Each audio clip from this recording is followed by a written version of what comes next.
Billionaires today seem like a dime a dozen, but did you know these great figures were billionaires too? Here are 8 historical figures that are also the richest people on earth. Welcome to One Away. These billionaires can put our own billionaires to shame, and can you guess what country has the most amount of billionaires on this list?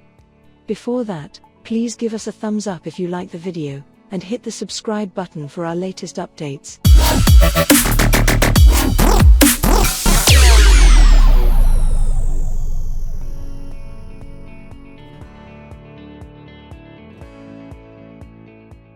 J.D. Rockefeller.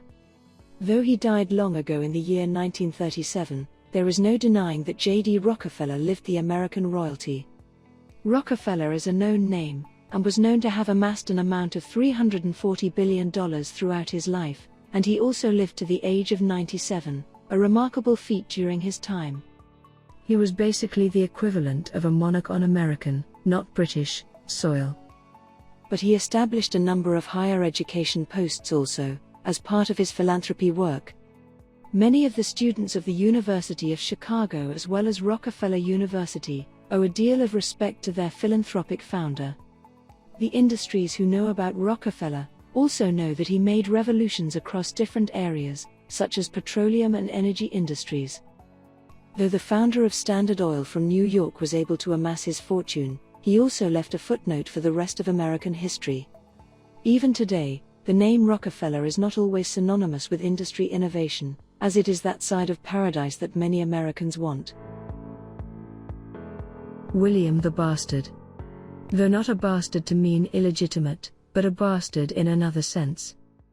Supposedly a descendant from the raiding and pillaging Vikings of the Norse, William the Bastard was able to invade up the ladder of success and wealth. To history buffs, he is known as William the Conqueror and led the final invasion of England, dethroning the reigning monarch, and becoming one himself. With a reign that spans from 1066 to 1087, a brutal duration, for a brutal period in history. As William the Bastard conquered to become the first Norman king of England, he also amassed a fortune. Becoming one of the world's top billionaires, he had $209 to $229 billion, along with the coveted English throne. Cornelius Vanderbilt.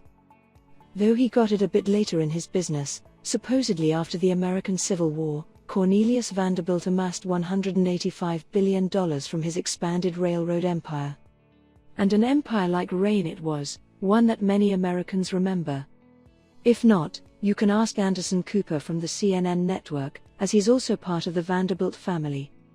He is also the founder of Vanderbilt University, amongst other achievements.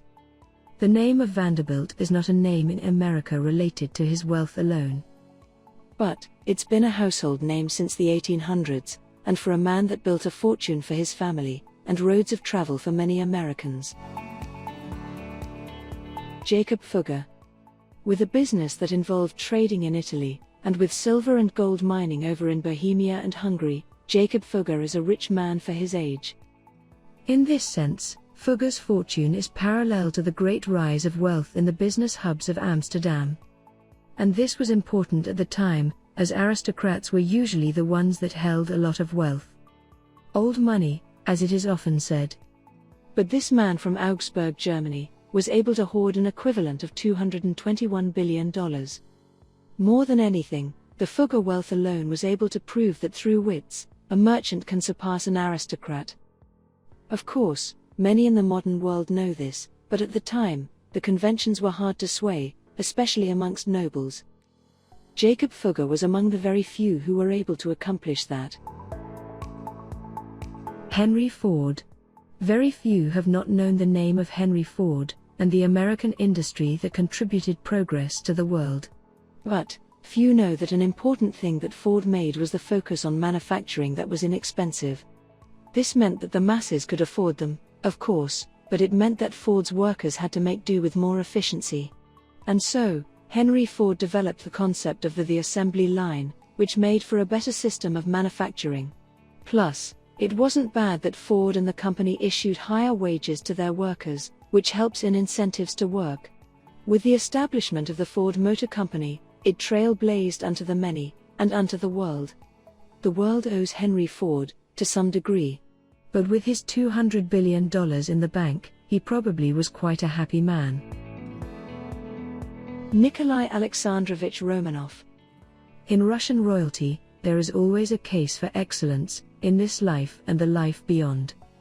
At least, that is if you're someone like Nikolay Alexandrovich Romanov, who is taken arguably as the wealthiest saint in human history. Not a Catholic saint, but by Russian Orthodox Church standards, which marks for some differences in opinion.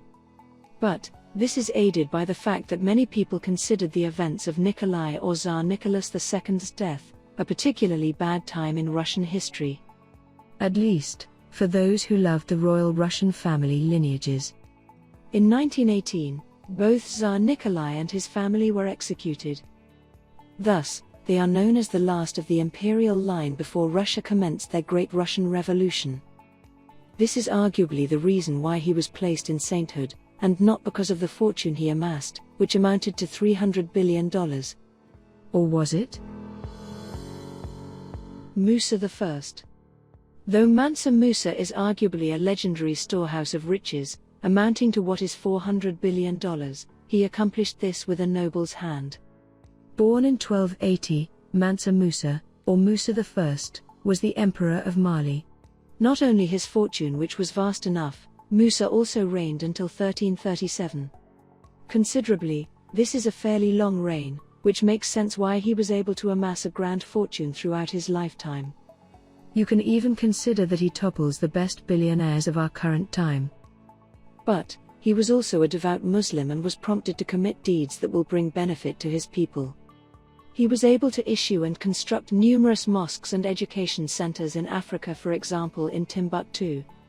Though scholars and historians are not sure about the accounts of his death before he passed on the throne to his son, there is that one thing. Mansa Musa was a man known for his wealth, but also his status as a great ruler.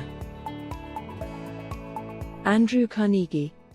There are many Americans, and many people alike, who find that with great riches comes great responsibility. Such was the case of Andrew Carnegie, who is remembered by many an American as the foremost philanthropist in the world. Carnegie was a billionaire for sure, with a wealth of $310 billion.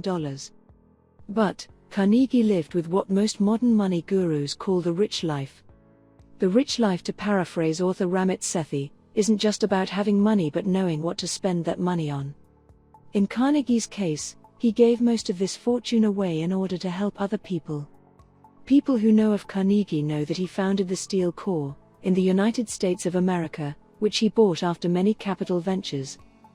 He came as an immigrant from Scotland in the 1840s and was able to become a very wealthy industrialist in an industry of steel. And yet, he was able to give back also, which is a hallmark for any American immigrant. For those who visit Carnegie Hall, Carnegie was also somewhat of a visionary as well.